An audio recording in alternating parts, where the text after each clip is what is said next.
रात के 10:30 बज रहे थे। आसमान पर बादलों ने चांद को इस तरह ढक लिया था कि चारों तरफ बस अंधेरा ही अंधेरा था। हवा इतनी ठंडी थी कि पेड़ों की डालियां कांप रही थीं और झींगुरों की आवाजें एक अजीब सी बेचैनी पैदा कर रही थीं। उस अंधेरे के बीच एक पुराना रास्ता था, टूटी मिट्टी, सूखी झाड़ियां और बीच बीच में जली हुई लकड़ियों के निशान। उसी रास्ते पर चलता आ रहा था एक आदमी, नाम था वीरन ठाकुर। वीरन कोई आम शिकारी नहीं था, लोग उसे भूतों का शिकारी कहते थे। कहा जाता था कि उसने न जाने कितने खतरनाक जानवरों का शिकार किया है, लेकिन असली वजह उसकी बदनामी थी।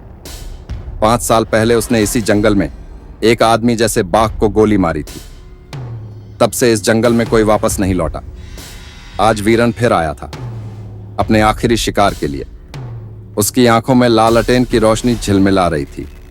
कंधे पर पुरानी ब्रिटिश राइफल थी और गले में जंग लगी हुई सीटी टंगी थी। उसके पीछे एक कुत्ता था, शेरा, जिसने कई बार उसकी जान बचाई थी। दोनों धीरे धीरे उस रास्ते पर बढ़ रहे थे जहां से लौटने वाला कोई नहीं देखा गया था। हवा में एक अजीब गंध थी, सड़े मांस और खून की मिलीजुली। वीरन ने नकाब खींच लिया।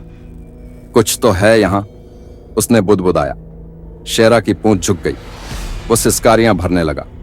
वीरन ने बंदूक का ट्रिगर पकड़ा और धीरे से बोला, डर मत शेरिया, आज उस भूत को ढूंढ ही लेंगे। थोड़ी दूर आगे बढ़ते ही रास्ता 2 भागों में बंट गया। एक तरफ पुराना बरगद का पेड़ था, दूसरी तरफ झील की तरफ जाने वाला रास्ता। वीरन ने झील की दिशा में कदम बढ़ाए। झील वही जगह थी जहां से रक्तिया बाघ की कहानी शुरू हुई थी। कहते हैं इस बाघ का जन्म किसी साधु के शाप से हुआ था। 100 साल पहले एक राजा ने जंगल काटकर महल बनाया था। उस राजा ने उस साधु की हत्या की थी और मरते वक्त साधु ने कहा था, तेरा वंश इस जंगल में शिकार बनेगा और हर इंसान जो इसे चुनौती देगा वही अगला रक्तिया बनेगा। रात गहराती जा रही थी। वीरन ने अपनी घड़ी देखी, 12:01 सुबह, और तभी हवा थम गई। पत्तों की सरसराहट रुक गई। पूरा जंगल जैसे एक पल के लिए जम गया। वीरन ने लालटेन ऊंची की और तभी झील के पानी में लहरें उठी। वो धीरे धीरे झुककर देखने लगा। पानी में उसकी परछाई के साथ एक और चेहरा दिखा, लाल आंखों वाला, विकृत जबड़ा और दांत इंसान से बड़े। वीरन ने झटके से पीछे हटकर बंदूक तानी, लेकिन सामने कोई नहीं था। कौन है वहां? जवाब में बस एक आवाज आई, शिकारी। वो आवाज ऐसी थी जैसे कोई हवा में फुसफुसा रहा हो। शेरा डर के मारे कांपने लगा और वीरन के पीछे छिप गया।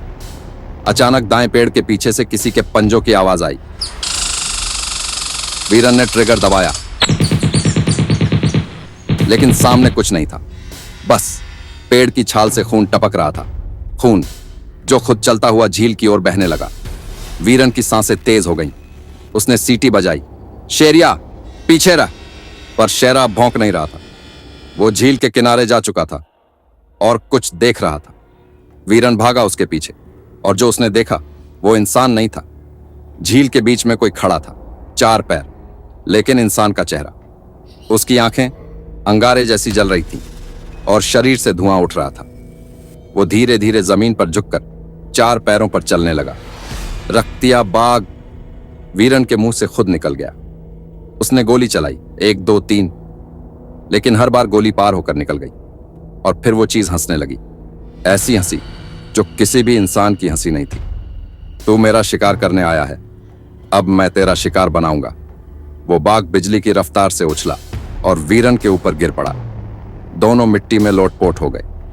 वीरन ने राइफल फेंक दी और चाकू निकाला।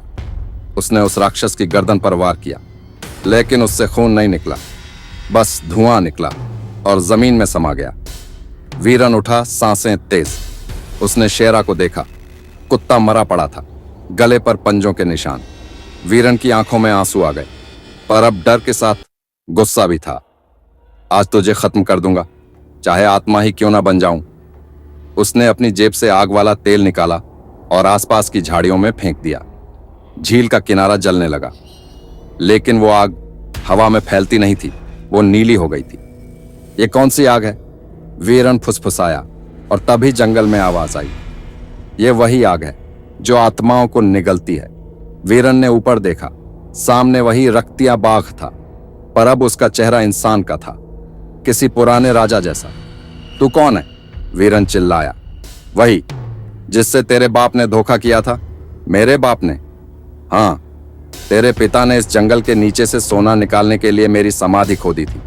तब मैंने वादा किया था, ठाकुर वंश अब शिकार नहीं करेगा, वो शिकार बनेगा। वीरन के चेहरे पर खामोशी फैल गई। सारी बात साफ हो गई थी। वो बाघ असल में उस श्रापित आत्मा का अवतार था जो ठाकुरों के पापों का बदला ले रहा था। वीरन ने बंदूक की नली अपने सीने पर रखी। अगर मेरे खून से यह श्राप टूटता है तो मैं तैयार हूं। वो ट्रिगर दबाने ही वाला था कि बाघ चीखा, नहीं, अब तुझे मरना नहीं, तुझे मेरा बनना है। अगले ही पल आग की लपटें उठीं। वीरन की चीख जंगल में गूंजी। सुबह जब गांव वाले जंगल में गए तो झील के किनारे कुछ भी नहीं मिला, ना वीरन ना शेरा, बस राख और राख।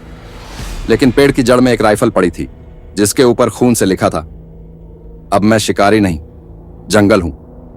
उस दिन के बाद से जो भी उस जंगल में गया वो वापस नहीं लौटा।